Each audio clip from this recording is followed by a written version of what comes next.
Okay, now we have done our 2 rows of seed stitch border, and we are ready to bind off in pattern. So when you bind off in pattern, it means just continue the pattern as if you were continuing to knit it, but you also bind off in the process. So I'm just using a regular bind off, but when I do a regular bind off, I pull up my stitches a little bit looser just to make sure they're not too tight. So here I can see that I have a purl and a knit, so I know that I need to start just like row 1, knit, purl, knit, purl.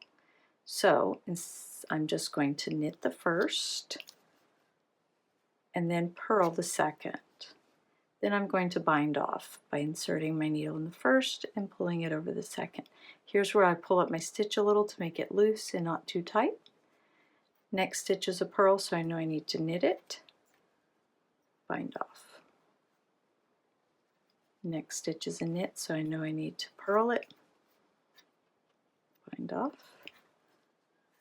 knit, oh goodness, bind off, purl,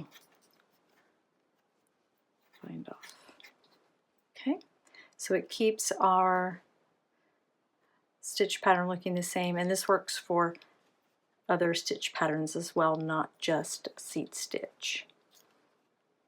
Okay, so you'll continue binding off in pattern all the way across the row.